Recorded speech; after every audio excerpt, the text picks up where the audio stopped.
하나님, 우리들의 아버지, 오늘도 주님의 말씀 앞으로 저희들 인도하여 주시고, 또한 말씀을 듣게 하시오니 감사드립니다. 주의 성령 이 시간 저희들에게 부어주시고, 주님의 가슴을 만져보는 귀한 시간 되도록 하여 주시옵소서. 그리하여 저희들이 얼마나 죽을 수밖에 없는 처참한 죄인들인지 더욱 깊이 깨달아 알 수 있게 하여 주시고, 그러한 저희를 어떠한 희생을 치르시며 용서를 이루어 놓으셨는지, 구원을 이루어 놓으셨는지 주님의 한없는 그 용서의 사랑에 저희들 깊이 들어갈 수 있도록 하여 주시옵소서.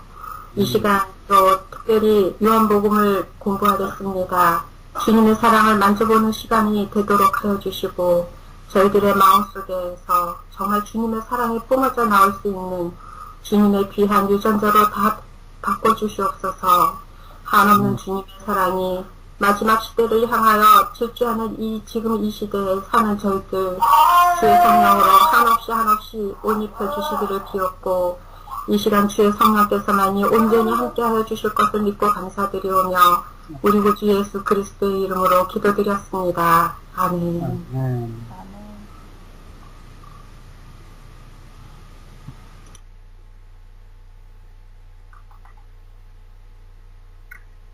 오늘은 요한복음 4장의 말씀을 읽겠습니다.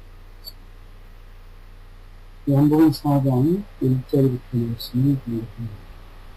선생님, 목소리가 좀 작으신데요. 그래요?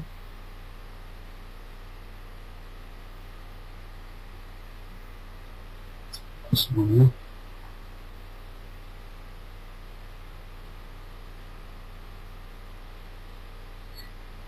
요한복음 4장 1절부터 말씀을 읽겠습니다.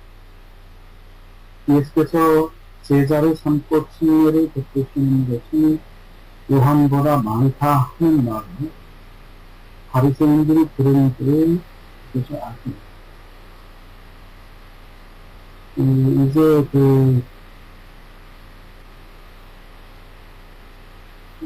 사장의 이야기는 앞에서 3장에서 요한이 마이크 상태가 조금 안 좋은데요. 다시 한번 들으면 맞으실까요?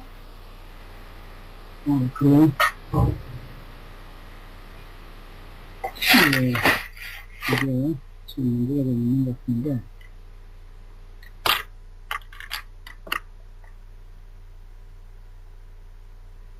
여보세요? 제가 지금 하는 말씀 아까보다 좀 낮게 들립니까? 안 들립니까? 조금 나은데요. 다시 한번 말씀해 보세요.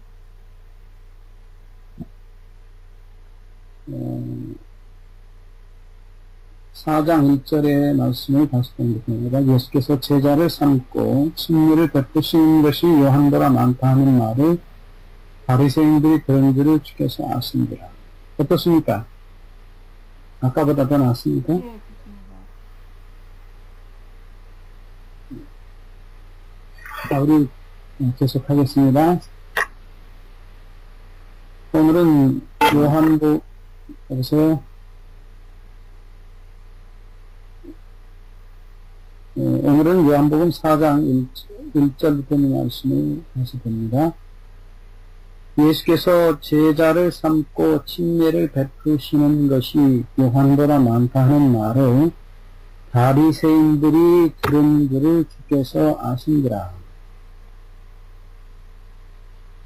지난번에 우리가 3장에서 요한이 친례를 베풀다가 이제 드디어 예수님에게로 사람들이 더 많이 가는 모습을 보게 됐다는 말씀을 드렸습니다. 특별히 이제 이 4장 1절은 이 앞에 있는 3장의 이야기를 반복하고 있는 것입니다. 이 반복하는 이유가 무엇인가 하면 예수님께서 잠시 유대를 떠나셔서 다시 갈릴리로 올라가시게 된 배경을 설명하는 것입니다. 여기 말씀에 지금 보신 것처럼 예수님에게로 사람들이 몰려온다는 소식을 바리새인들이 들었다고 하는 것을 주님께서 아셨다고 표현하셨어요. 이 말씀은 지금 예수님께서 유대인들이 어떻게 이 시기와 질투, 그리고 예수님께 대한 증오, 미움을 통해서 예수님을 더 죽이려고 하는지를 보여주고 있다고 하는 것을 보여주는 것입니다. 주님께서 바리새인들이 그 말을 들은 것을 들으시고 유대 지방으로부터 떠나셔서 북쪽 갈릴리 원래 제자들을 부르시고 택하셨던 갈릴리 지방으로 다시 가시게 됐다고 하는 사실을 보여주고 있는 것입니다. 예수님의 그 삶에 있어서 예수님의 삶에 항상 예수님은 그 핍박을 자초하는 일을 하지 않으셨다는 것을 보게 돼요. 주님께서 언제든지 핍박을 일부러 맞이하지 않으시고 가능한 핍박을 피하여서 가셨고, 그리고 끝내는 당신이 돌아가셔야 될, 십자가에 돌아가셔야 될 시간이 이르렀을 때는 지체 없이 주저하지 않고 십자가를 향해 힘있게 발을 내디디셨다는 것을 보여주고 있습니다. 그런데 이제 이 4장에서 지금 요한이 기록하고자 하는 중요한 내용은 예수님께서 지금 유대로부터 북쪽 갈릴리로 옮겨가시는 중간에 사마리아라고 하는 지방에 있었습니다. 이 지방을 통과하시면서 한 여인을 구원하신 사건을 기록하고 있는 것입니다. 어떤 역사적 순서에 의해서 이 요한복음도 기록이 됐지만 그 예수님의 여러 가지 행보에 나타나고 있는 놀라운 구속의 사건들을 자세하게 요한이 기록하고 있는 것을 보입니다. 특별히 여기 뒤에 나타나는 말씀을 보면 4장 26절에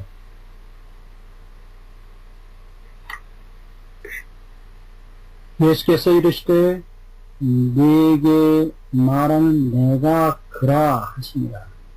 이게 무슨 표현인지 아시죠?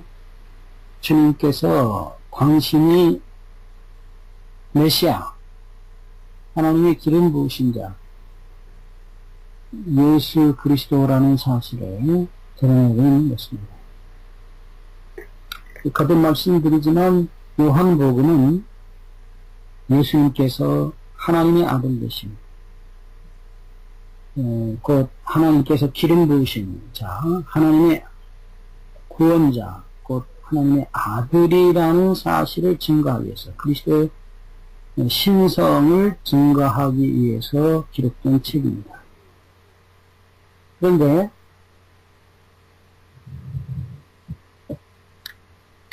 지금 보시고 계신 것처럼 예수님께서 당신이 메시아요 구세주라는 사실을, 그 바로 당신의 신적 기원, 하나님이시라는 사실에 근거를 두고 있고 시작을 두고 있는 당신의 이 소위 메시아 되심, 구세주 되심, 그리스도 되심을 설명하고 있는 것입니다.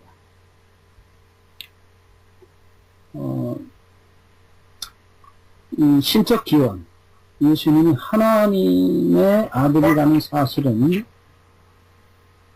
하나님의 아들이라는 사실은 우리를 구원하시는 중요한 근거가 되고 있다는 사실을 요한이 말씀하고 있는 것입니다. 예, 이건 정말 중요한 이야기입니다. 요한의 계속적인 이야기의 반복은 그렇습니다. 우리를 구원하시는 자가 어떤 의인도 아니고 성자도 아니고 대단한 영웅도 아닙니다. 사람이 아니라는 것입니다. 바로 하나님이라는 사실이 이 요한의 말 가운데 거듭 반복되고 있는 것입니다. 그래서 주님께서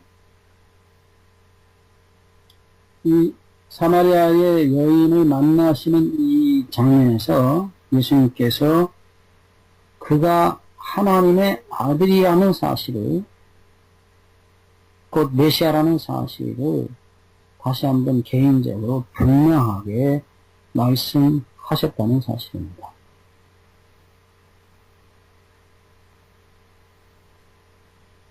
이것은 정말 우리에게 의미하는 바가 큰 것입니다. 다시 말하면 하나님의 아들이 예수님께서 왜 이 땅에 오셨는가, 사람이 되셨는가, 인자가 되셨는가, 그 이유가 분명히 죄인을 구원하기 위해서였다는 사실입니다. 이 사실은 우리에게 엄청난 소망과 확신을 주는 것입니다.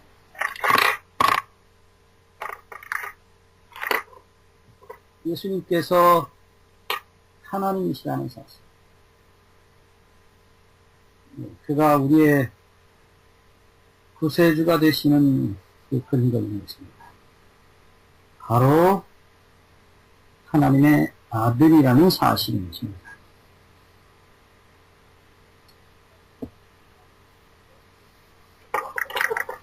그래서 오늘 이야기의 시작을 우리가 살펴보면서 요한이 그토록 드러내기를 원했던 우리의 구원의 근거, 예수 그리스도가 하나님의 아들이라는 사실은 정말 제3, 제4 강조해도 과하지 아니한 너무나 중요한 이야기인 것입니다. 하늘이 이 땅에 내려오신 것입니다. 하늘이 가장 이 우주에서 낮은 자리에, 더럽고 추악한 자리에, 남편을 가서시나 되었던, 그리고 지금도 여전히 남편이 아닌 여자가 살고 있던 한 여인에게까지 내려오셨다는 사실을 보여주고 있는 것입니다. 계속해서 말씀을 봅니다. 4장 2절부터 말씀드립니다. 예수께서 친히 침례를 베푸신 것이 아니요 제자들이 베푼 것이라. 아마도 예수님께서 침례를 직접 베푸지 아니하시는 데는 여러 가지 이유가 있었다고 생각됩니다. 첫째는 당시에 그 바리새인들이 예수님을 핍박하고 중상모략하던 사람들이 또 문제를 삼을 수 있기 때문이었고, 외적인 이유였겠죠. 두 번째는 아마도 침례를 제자들에게 베풀도록 허락하신 것은 그들이 사람을 구원하는 주님의 대리자들로서의 사업을 미리미리 연습시킨 것이 아닌가라고 하는 것입니다. 예. 그리고 세 번째, 그게 하나 더 이유를 생각할 수 있다면, 주님께서 물이 아닌 불로, 성령으로 침례를 베푸시는 당신의 본래 목적, 이 땅에 오셨던 그 본래 목적을 나중에 제자들로 하여금 더 깊이 깨닫게 하기 위해서였지 않는가라고 생각이 듭니다. 어쨌든 주님께서 침례를 직접 주시지 않으셨어요. 그럼에도 불구하고 이 바리새인들이 예수님에 대한 핍박의 근거를 또 찾으려고 하기 때문에 이 핍박을 면하기 위해서, 일부러 핍박을 당하지 않기 위해서 그렇게 하셨지 않는가라고 생각이 듭니다. 3절 말씀 봅니다. 유대를 떠나셔 다시 갈릴리로 가셨다. 본래 갈릴리에서 제자들을 처음에 부르셨다가 유대 지방으로 내려오셨다가 다시 이제 사마리아를 거쳐서 갈릴리로 가시게 되시는 것입니다. 5절 말씀해 보시면 사마리아에 있는 수가라는 동네에 이르시니 야곱이 그 아들 요셉에게 준 땅에 가깝고 거기 또 야곱의 우물이 있다. 우리가 다 아시는 대로 이 야곱이 판 우물이 있었다라고 여기 기록하고 있어요. 여러분들이 다 아시는 대로 이 중동 지방에 있어서 우물이라는 것은 생명이에요. 물이 흔하지 않은 것입니다. 그래서 이 물을 떠러 사람들이, 여자들이 특별히 오겠죠. 이 물을 뜨는 장소, 생명을 길어 올리는 장소, 이 장소에 예수님께서 도착하셨어요.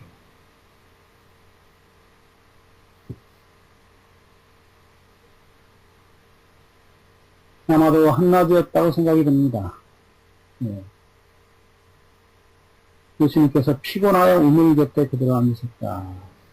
때가 6시, 6시쯤 되었다라고 말합니다.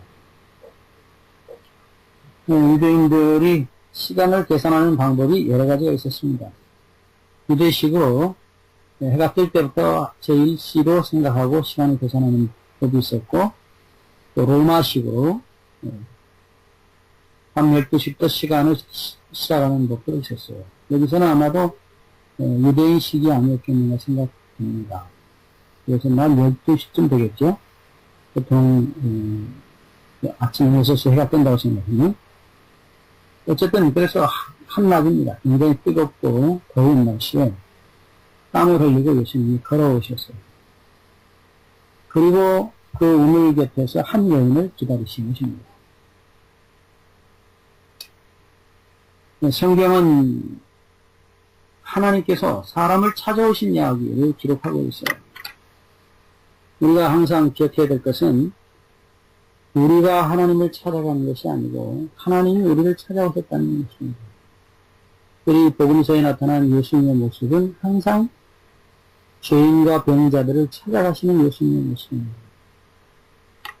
우주의 그 영광스러운 하나님의 보좌를 버리시고 이 땅에 내려오신 것도 우리를 찾으러 오신 것이고, 구체적으로 한 사람 한 사람을 찾아가시는 모습 또한 역시 마찬가지입니다. 그래서 아마도 예수님께서 좀 이 여인을 만나기 위해서 아침 일찍 출발하셨고 빠른 걸음으로 여기 오시고, 이 여인이 나타날 시간,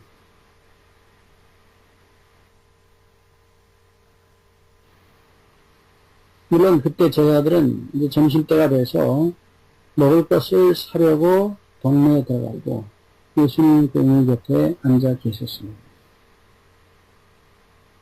바로 그 여인을 기다린 것입니다.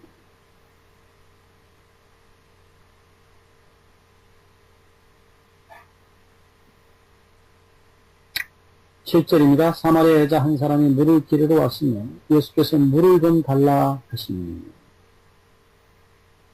여러분, 여기 사마리아 여자 한 여자가 물을 기르러 왔을 때에 예수님께서 평소에 상종하지 않는 더군다나 여자인 이 사마리아 사람에게 물을 달라고 요청을 하십니다. 많은 우리가 생각을 할 수 있지만은 아마도 이 여자가 나중에 제가 생각했을 때는 이 여자가 상당히 당돌하고 그리고 어찌 보면 개방적인 여자였던 것 같습니다. 여기 구절 말씀에 보면 사마리아 여자가 이르되 당신은 유대인으로서 어찌하여 사마리아 여자인 나에게 물을 달라 하시나이까. 이는 유대인이 사마리아인과 상종하지 아니합니다. 네, 다시 말하면 이 사마리아 여자, 남자도 아닌 여자에게 더군다나 상종하지 않는 사마리아 사람은 이 물을 달라고 하는 말은 이건 정말 뜻밖의 일입니다. 예수님은 이 소위 우리가 흔히 말하는 상담의 아주 참 달인이에요.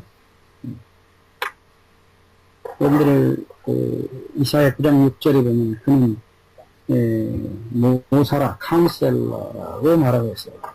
카운셀러. 여러분들 카운셀러의 가장 중요한 특징은 상대방의 모든 것을 다 알아차리고 그리고 가장 적절한 필요를 채워주는 것을 상담자예요. 근데 인간 상담자는 결단코 인간의 궁극적 필요는 채워줄 수가 없습니다. 다시 말하면 인간의 가장 궁극적인 필요는 이 죄의 문제에 대한 해결입니다. 이 문제는 어떤 인간 상담자도 해결을 못합니다. 그러나 주님께서 이 상담자로서 이 여자의 가장 근본적인 죄의 문제를 해결하시고 돌아가신 것을 보려고. 우리가 예수님에 대한 중요한 그 묘사들 가운데 상담자라는 단어는 인간 상담자가 할 수 없는 일. 네, 그야말로 진짜 상담자입니다. 로서의 그 예수님의 모습을 잘 표현하고 있는 것입니다. 계속해서 말씀을 좀 더 봅니다.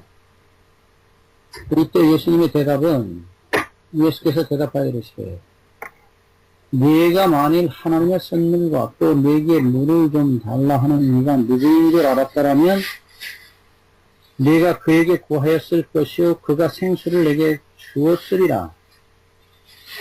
여기서 예수님께서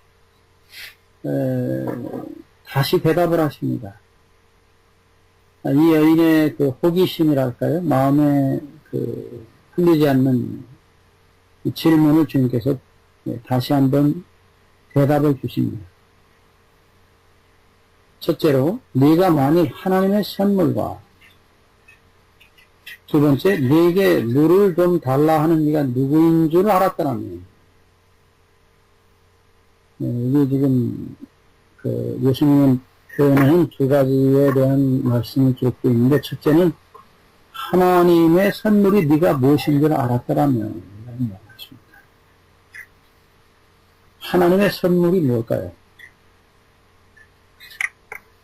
예, 하나님의 선물은 너무나도 분명합니다.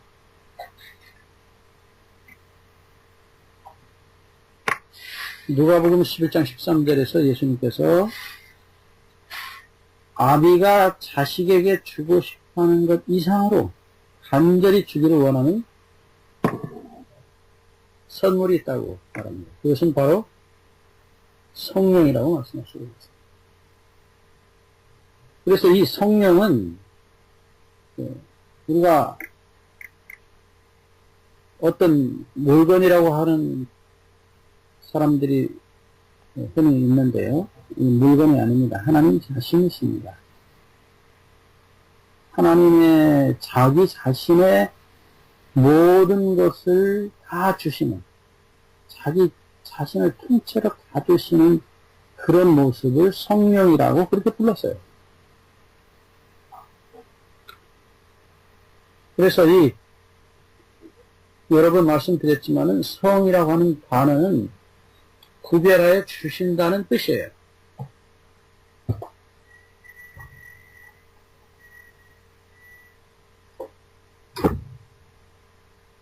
이 구별하여 주신다는 뜻에는, 구별하여 주신다는 뜻에는, 하나님께서 마치 엄마 아빠가 모든 것을, 자기 자신 모든 것, 자기 자신까지 자식에게만 구별하여 다 주시는 그 부모의 사랑, 그 사랑과 비슷한, 하나님께서 당신이 가지신 것이 온 우주입니다. 당신 자신의 생명입니다. 영원한 생명입니다. 그것을 주시는 영이신 하나님, 그분을 성령이라고 표현하고 있습니다. 우리가 이제 성경에서 삼위일체를 공부하면 아버지 하나님과 예수님과 성령 하나님이 동일한 마음과 동일한 본성과 동일한 속성을 가지셨어요. 그렇기 때문에 다 주신다는 표현 속에는 하나님 세 분의 모습이 다 포함되어 있어요. 그래서 요한이 지금 여기서 표현하고 있는 이야기에 정말 예수님의 말씀을 그대로 옮겨서 하나님의 선물이 무엇인지를 내가 알았다. 그래서 이 하나님의 선물, 하나님 자신, 우리를 위하여 자신을 구별하여 주시는 하나님 아버지, 예수 그리스도, 성령 하나님, 그 세 분들의 선물, 자기 존재들입니다.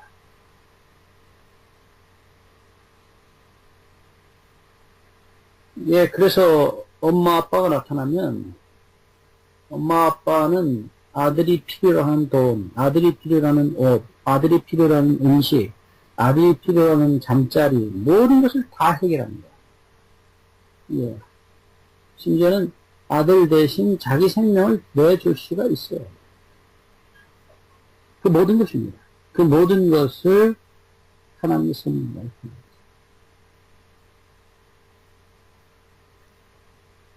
이제 나중에 그 14절에 보시면 내가 주는 물을 마시는 자는 영원히 목마르지 아니하리니 내가 주는 물은 그 속에서 영생하도록 솟아나는 샘물이 되리라. 이 말씀을 뒤쪽에 가셔서 요한복음 7장 38절 39절에 보시면 똑같이 인용하시면서 39절에 곧 하나님의 성령을 가리킨다라고 표현하고 계십니다. 거듭 말씀드리지만 이 성령은 하나님 자기 존재 자체인 것입니다.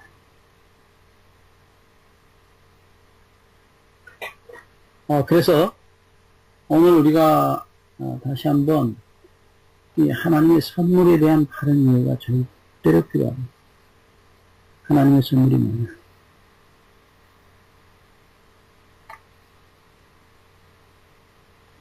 예, 그냥 뭐 값어치 없는 싸구려가 아닙니다. 무한한 값이에요. 무한한 것입니다. 영원한 것입니다. 왜 그것을 알지 못하죠?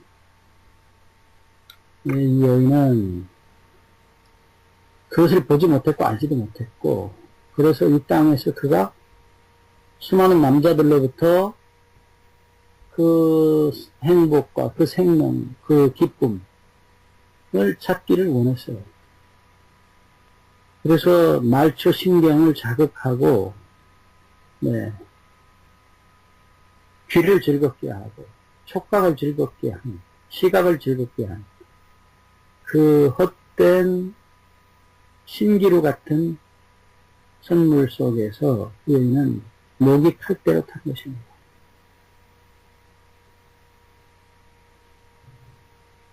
그래서 육신의 목을 죽이는 것 이상으로 그의 마음은, 그의 영혼은 진정한 사랑과 행복에 너무나도 굶주려 있었습니다. 그래서 예수님께서 그 행복을 생수로 비유하시면서 내가 만일 하나님의 선물이 무엇인 줄 알았더라는 이렇게 표현한 것입니다. 두 번째, 또 내게 물을 좀 달라 하는 이가 누구인 줄 알았더라는 정말 여러분 여기서 우리가 예수님께서 하신 말씀, 내가 만일 내가 누구인지, 내게 물을 좀 달라 하는 자가 누구인 줄 알았더라면, 예수님께서 이 자기를 위하여 모든 것을 쏟아 부으실 분이라는 사실을, 아버지라는 사실을 꼭 깊이 깨달았다면 그는 정말로 주저하지 않고 아버지에게 그 영원한 사랑과 생명을 구했을 것입니다. 예수님 말씀 그대로입니다. 그리고 그렇게 애타게 간절히 구하는 진정한 행복과 생명을 내가 너에게 즐겨 주었을 것이라고 표현합니다.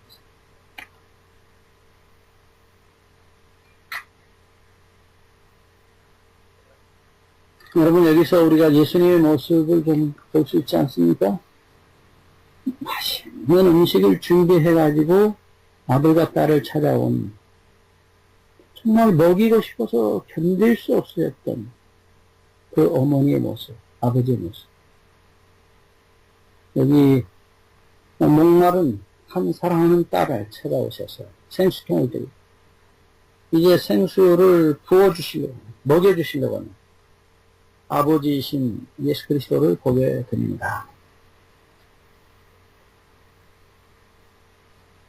다시 말씀드립니다. 예수님께서 하늘을 버리고 이 땅에 오실 때 바로 이 여인을 찾아오신 거죠. 이 사랑하는 딸을 찾아오셨어요. 생수통을 들고 영원한 사랑과 생명의 생수통을 들고 이 사랑하는 딸에게 부어주시기 위하여 오신 것입니다.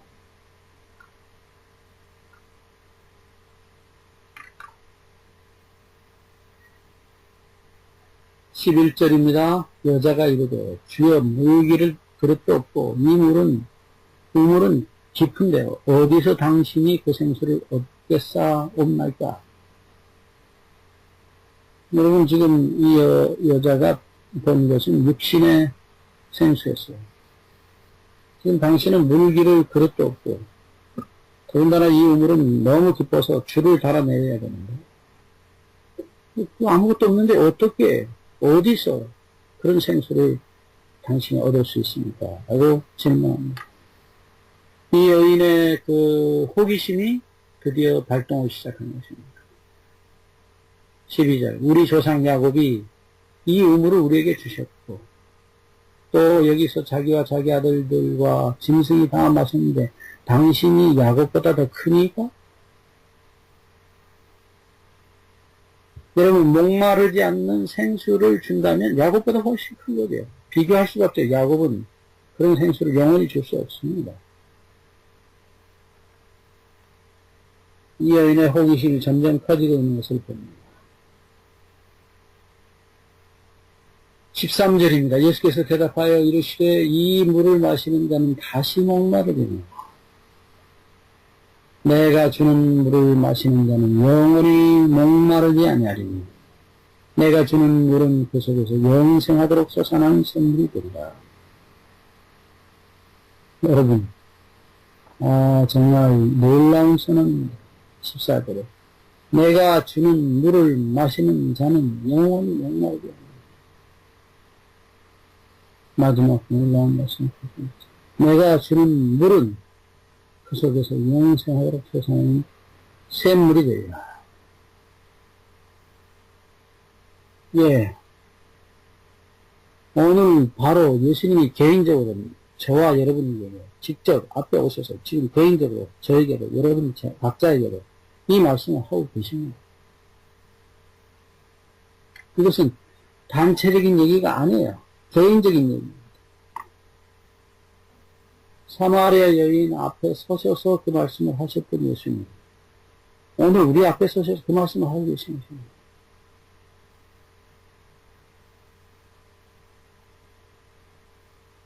강연한 소리가 나옵니다. 15절. 여자가 가로되 주여 그런 물을 내게 주사 목마르지도 않고 또 여기 물을 길러 오지도 않게 하옵소서. 네, 정말 뜨거운 뙤약 끝에 물을 기록할 만하는 이 여인에게 한 번 마시면 영원히 목마르지 않고 그 물은 계속해서 솟아나는 샘이 될 것이에요. 얼마나 편리하고 얼마나 좋겠습니까? 그리고 여기 영원히라는 말을 쓰고 있습니다. 영원히 목마르지 않아요. 이 물을 소개했을 때 이 여자가 대뜸 즐겁게 그런 물을 내게 주십시오 라고 말씀하고 있습니다.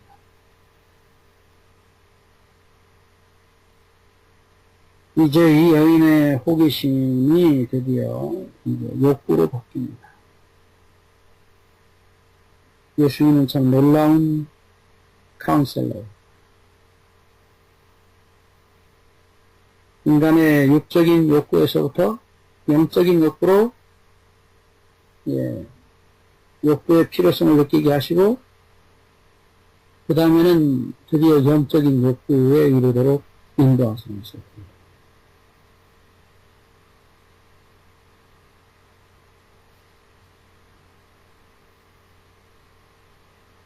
이 여인의 마음이 반쯤 열렸어요.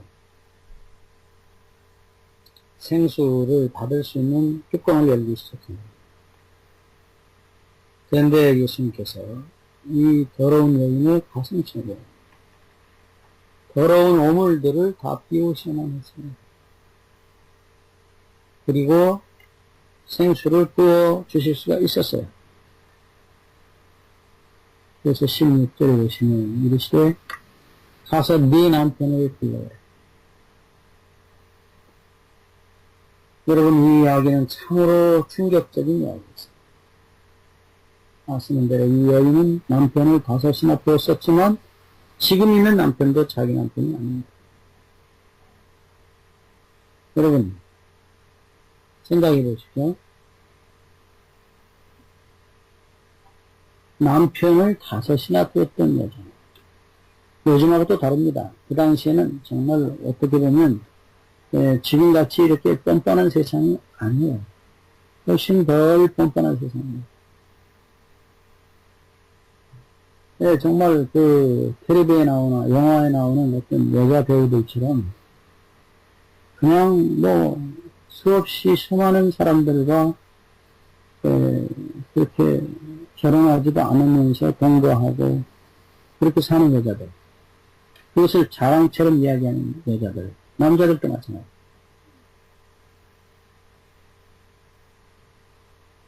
그런 여자였던 이 여자, 그게 예수님께서 이 여자의 남편을 불러가고 있습니다.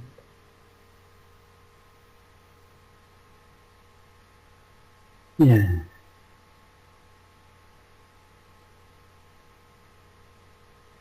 아마도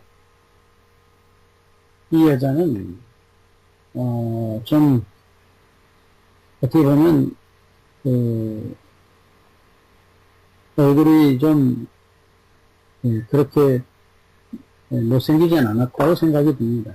또 어떤 면에서는 조금 여유도 있었던 것 같아요.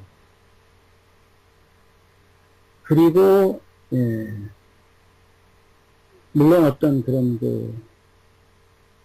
남편을 5이나 둘 만큼 그런 죄악적인 욕구도 많았다고 생각합니다. 그러나 여기 예수님께서 정말 이 여인이 가지고 있었던 그런 모든 육체적인 죄악적인 욕구 이전에 그 마음속에 숨어 있었던 이 여인이 정말로 찾고 있었던 진정한 행복과 생명, 사랑, 행복, 그것을 보신 것입니다. 예, 구약의 사무엘을 통해서도 말씀하셨지만 하나님께서는 중심을 보시는 것입니다. 이 여인이 이런 영적인 갈급함이 없었더라면 이 여인에게 찾아와서 이런 얘기를 아무리 많이 하셨던들 이 여인이 그런 영적인 욕구에 대한 갈망이 없어졌고, 그래서 결국은 받지 못하는 일이 있을 수도 있는 거예요.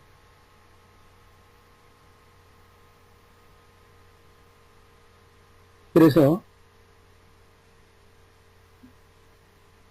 우리가 마태복음 9장 1절로 말씀에서도 8절 말씀했었거든요. 들것에 들려왔던 중풍병. 예, 그 중풍병자도 역시 병이 낫기보다는 그 중풍병자의 가슴속에 가장 깊은 갈망은 자신의 죄를 용서받고 싶어 했던 그 갈망이 그렇게 만든 것입니다. 그래서 예수님은 우리의 영혼의 가장 깊은 곳에 있는 소리를 들으신다는 것입니다. 심지어는 마귀가, 귀신들이 사람을 덮쳐서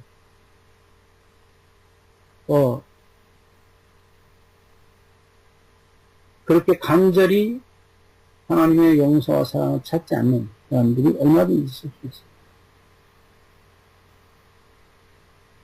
그렇다면 여러분, 우리가 이런 영적인 욕구랄까요? 그 간절한 소망, 이 죄로부터 벗어나고 싶어 하는 욕망 자체도 하나님께서 넣어주시는 것이지만 그것에게 주시는 이 영적인 갈망의 욕구에 대답을 하지 않고 그 욕구에 자신을 맡기지 않았을 때는 그 일이 계속되지 않아요. 결국은 성령을 거절하고 자신이 현재 살고 있는 쾌락과 세상을 기뻐하면 결국 성령이 떠나갔을 수 없습니다.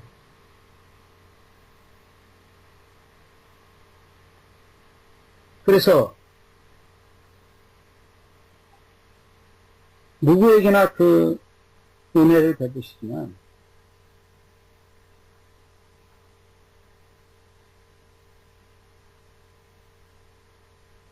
특별히 이 여인에게 남편을 불러오라고 하는 이 말씀은 그야말로 너무나 부끄럽고 부끄러운 이야기였습니다. 그래서 이 여자가 대답하기로 한마디로 저는 남편이 없습니다.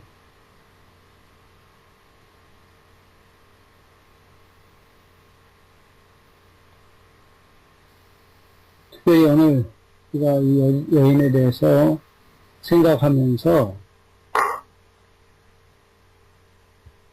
이 여인이 대답한 말, 나는 남편이 없나이다. 이 말에 우리가 참 우리의 솔직한 우리 자신의 모습을 보고 있는 것 같아요. 남편이 없다. 있었으면 남편으로서 결혼을 해서 정식 있었다 한들 무슨 소용이 있습니까? 우리는 남편이 없는 사람들이에요. 네, 진정한 남편은 자신을 위해 생명을 바치는 존재입니다. 그런 남편은 우리에게 없습니다. 이 여인이 한 말, 남편이 없다는 말이 사실인 것입니다. 물론 육신적인 남편이 없다는 말이 되겠지만은 실제로 이 여자에게는 자신을 위해서 목숨을 바치고 자기의 모든 것을 주신 진정한 사랑이신 하나님 예수 그리스도가 없었던 것입니다. 그래서 예수님이 그 말씀을 그대로 받았습니다. 17절 중간에 예수께서 이르시되 네가 남편이 없다는 말이 옳도다. 예, 육신적인 남편입니다. 내게 남편 5이 있었고 지금 있는 자도 내 남편이 아니. 내 말이 참되요. 그렇습니다.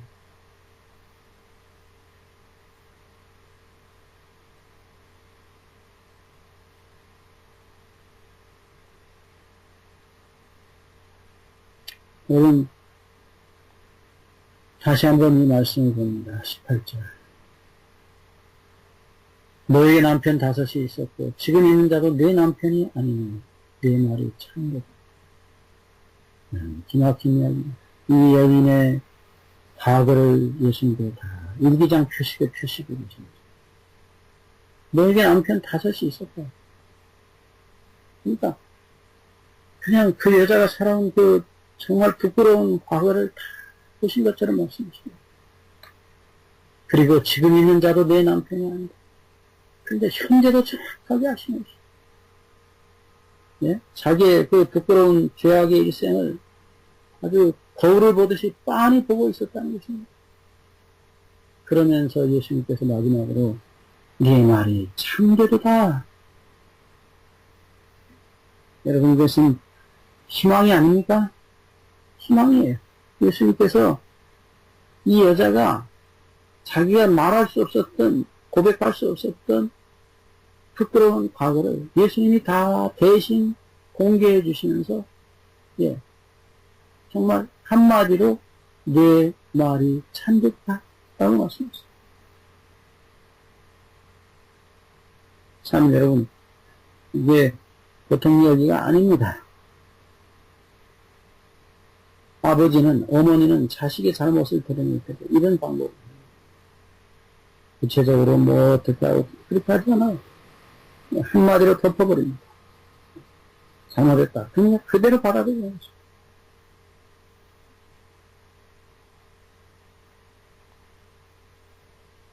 자식의 아픔은 곧 부모의 아픔이기 때문입니다. 이때 19절 여자가 이르되 주여 내가 보니 선지자였습니다. 말을 바꿉니다. 예, 활비도 말씀하셨지만 이 여자가 더 이상 자기의 과거를 드러낼 용기가 없었어요.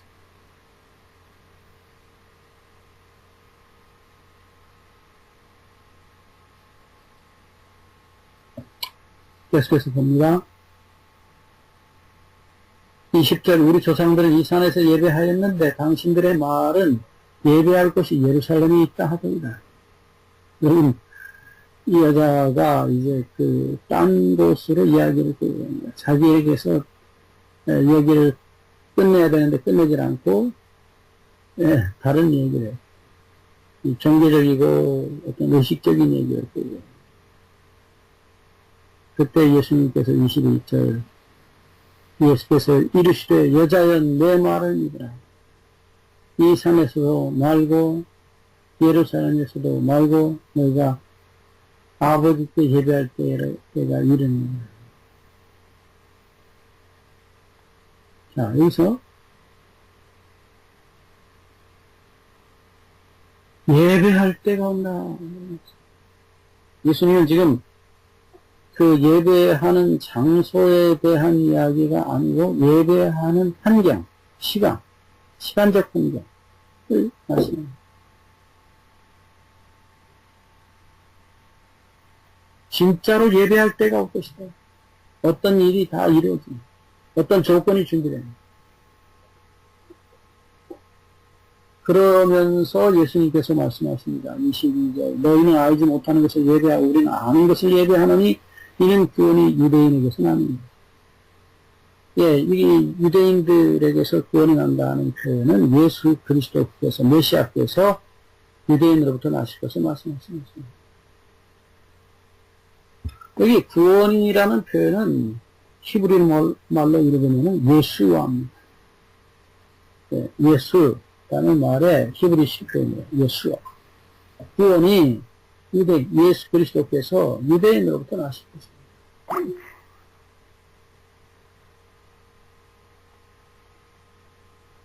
예수님께서 계속해서 28절에 아버지께 참으로 예배하는 자들은 영과 진리를 예배할 때가 오는 곧 이때라. 아버지께서는 자기에게 이렇게 경배하는 자들을 예배하는 자들을 찾으시느니라. 여기서 예수님께서 참되게 하나님 앞에 아버지 하나님 앞에 참되게 예배하는 자들에 대한 말씀입니다.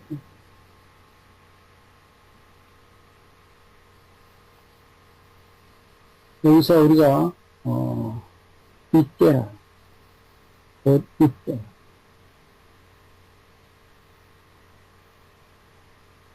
여기서 우리가 한 가지 분명히 얘기해야 될 것은 곧 이때라는 거예요. 지금 예배를 하나님께 감격하고 엎드려 절하는 예배입니다. 예배한다는 히브리어 샤도 그렇고 헬라 프로스쿠메도 그렇고 다 똑같이 엎드려 절하다 혹은 엎드려 입맞춘다는 뜻이에요. 그 왜 이때라고 표현했습니까? 지금이라고. 바로 하나님께서 자기 아들을 우리에게 보내셨기 때문에 선물로 주셨기 때문에 예수님이 자기 자신을 선물로 주시려고 오셨기 때문에 그래서 너무나 감사한 시간에 예수 그리스도를 영접하는 자는 받아들이고 받는 자는 곧바로 엎드려서 하나님 앞에 엎드려 경배하고 입을 맞추며 할 수밖에 없는 것입니다.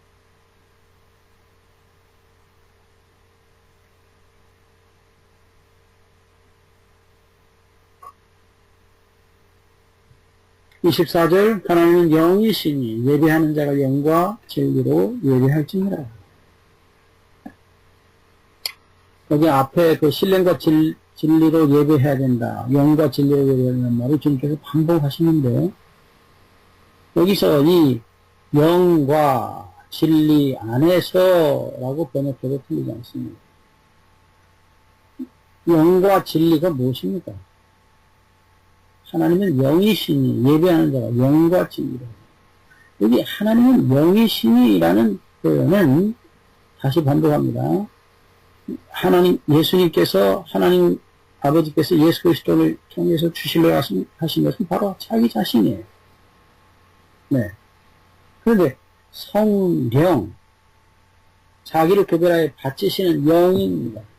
그래서 이 영이라는 존재로 자기를 하나님께서 표현하셨는데 그 히브리 말이나 헬라 말이나 동일하게 숨이에요. 숨.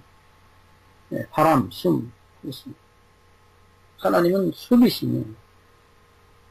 그러니까 하나님과의 교제, 하나님과의 사랑의 숨의 나눔은 동일하게 인간도 숨이어야 돼요. 숨쉬는 존재여야 돼요. 그래서 여기 숨이라는 단어를 썼습니다. 히브리 말로는 루아흐고 헬라어로는 푸니노입니다. 숨이에요. 바람.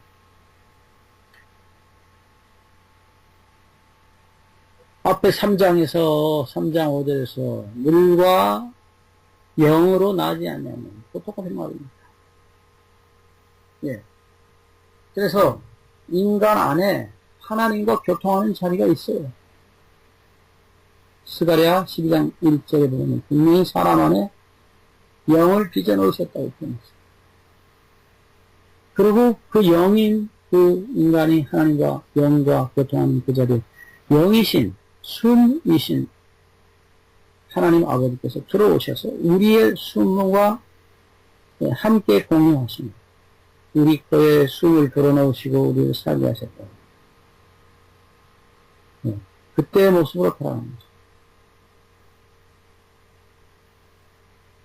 네. 영과 진리 안에서. 여기 그 영이라는 표현, 여기서 지금 예수님께서 이 생수가 곧 성령이라고 하신 말씀을 다시 한번 기억하시면서 하나님께서 자기 영을 혼을 쏟아 부으시면서 우리의 혼 속에 들어오시고 영 속에 들어오시기로 하셨습니다. 동시에 진리 안에서라고 표현하고 있습니다. 예, 여기 진리는 예수님 자신이 진리입니다. 첫째, 요한 14장 6절. 예. 예수님의 그 진리 되심은 히브리어로는 에메트라는 명사인데요. 이 명사는 아만이라는 동사에서 온 것입니다. 믿는다. 그래서 이 에메트 안에서, 예수 그리스도 안에서 변할 수 없는 불변의 하나님의 사랑. 그게 바로 예수 그리스도입니다. 자기를 영원히 버리셔서 영원히 우리를 구원하시고 영원히 용서하시고 그 영원한 사랑, 변할 수 없는 영원한 사랑, 그것 안에서 하나님께 경배하라.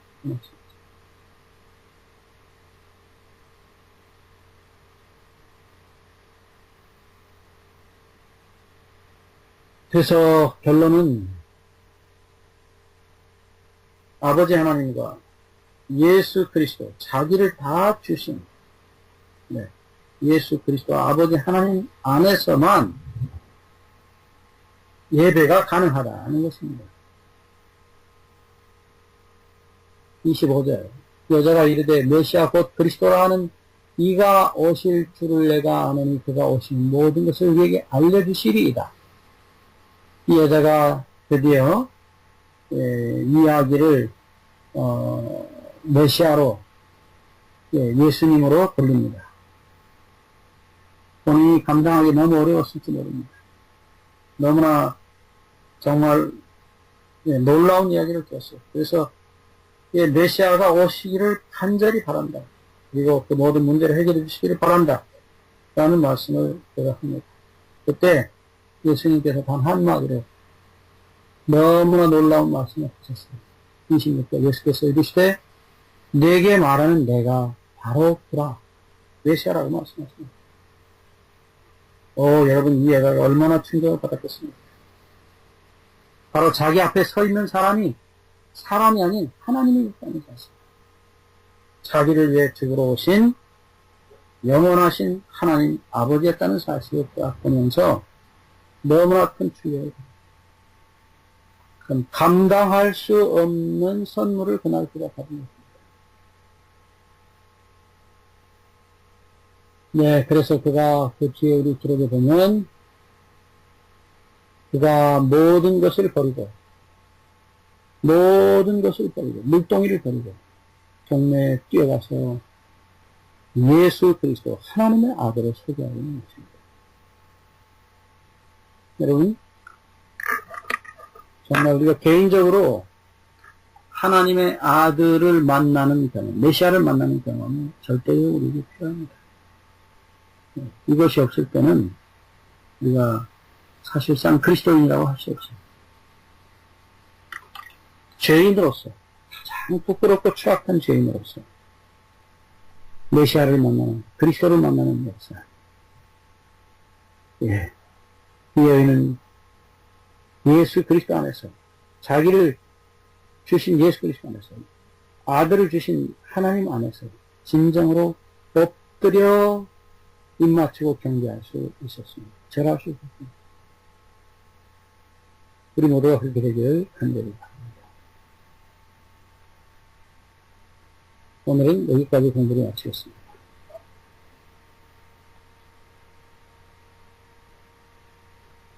질문이나 또 하실 말씀 있으면 해주시기 바랍니다. 위원장님 하신 말씀 있어요?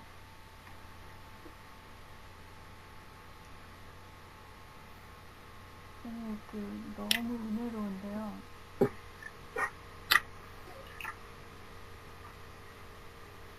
저는 개인적으로 이거 하나님이 나 하나만을 위해서 하늘을 쏟으셨다라는 생각을 했을 때 네. 언젠가 그런 저희가 부부지간에도 이렇게 어긋나면 굉장히 힘든데 만약에 예수님이 잘못되셨으면 스스로 계신데도 흔들릴 수밖에 없지 않는가 이런 생각이 들었어요. 네. 그러나 네, 그런 변하실 수 없는 분이기 때문에 진리라고 표현했고요. 아니 이제 뭐 되게 흔들렸다 이런 생각 이렇게 말씀드리는 건 아니고 그게 어마어마한 그런 일을 하셨다라는 생각이 드니까 네, 정말 그렇습니다. 예, 정말 그 순간적으로 막 어떤 견딜 수 없는 그런 생각이 들더라고요. 네. 사실 우리가 영원한 세월을 살아야 되는 이유가 하나님의 영원한 사랑, 그 사랑이 얼마나 넓고 크고 영원한 무한한 것이었는지를 무한한 세월을 살아도 다 모르는, 무한이라는 건 우리가 영원히 모르는 것입니다. 그 사랑이 얼마나 무한하고 크고 깊고 넓은 것인지를 배워가기 위해서 우리가 하늘에 가는 것입니다. 저는 솔직히 개인적으로 그 소망 때문에 하늘에 가고 싶어요. 제가 만약 구원을 얻을 수 있다면, 하나님께서 저 같은 것을 구원해 주신다면, 그것이 소원이에요. 그것을 아는 것이 소원이에요. 정말 우리 모두에게도 그런 소원이 있을 줄 압니다. 감사합니다. 제가 다시 한번 좀 기도를 특별히 부탁합니다. 지금 앤드루스의 사방의 공격이 너무 큽니다. 앤드루스 기도원이 지금 청문회 동안에 너무 반대하는 사람들이, 그 선동자들이 나와가지고 너무나 어렵게 지금 만들어놨어요. 그래서 지금 기로에 서 있습니다. 이것을 계속 할 건지 아니면 다른 곳으로 옮겨야 될지, 여러분들의 특별한 기도를 부탁합니다. 네, 알겠습니다. 네네. 자, 오늘은 우리 좀 계속해서 함께 기도하겠습니다. 머리 숙여 기도하겠습니다. 하나님, 저희들의 아버지, 우리에게 이 견딜 수 없는 사랑, 감당할 수 없는 사랑을 주신 것 다시 한번 감사합니다. 주님, 언제나 우리가 눈이 밝아져서, 귀가 열려서 하나님의 무한하신 사랑을 다 보고 들을 수 있겠습니다. 우리에게 다시 한번 주의 성령 향을 주시고 우리 죄를 용서하시고 오직 주님의 음성을 들으며 오직 주님의 무한하신 십자가의 사랑 그것밖에 보이지 않는 저희의 나은 삶이 되도록 인도하여 주시옵소서. 특별히 다시 한번 앤드루스 기도원 사단이 맹공격을 하고 있습니다. 주의 뜻이었거든. 그 모든 풍파를 잔잔히 하시고 그것이 주님의 성전이 세워져야 될 장소라면 하루속히 허락해 주시고 아니라면 주님께서 더 좋은 장소 아니 주님이 준비해 놓으신 장소에 하루속히 인도해 주시옵소서. 주님께 넣지 못하신 일이 없으심을 믿습니다. 무엇이 주님의 뜻인지 알 수 없사오니 저희에게 그것들을 보여주시고 특별히 우리 최현 집사님에게 보여주시고 용기와 능력으로 그를 붙드시고 아버지 모든 것 주의 뜻대로 이루게 하여 주시옵소서. 거룩하신 하나님 또한 간절히 빕니다. 주님께서 이번 10월 5일부터 있을 동부연합 우리 기도회에 더 많은 주님의 종들을 보내주시고 함께 뜨거움으로 회개하고 기도할 수 있게 하여 주시옵소서. 모든 것 주님께 바랍니다. 이 말씀을 연구하는 회가 계속 이 성회가 계속되게 하여 주시기를 예수 그리스도의 이름으로 간구하옵니다.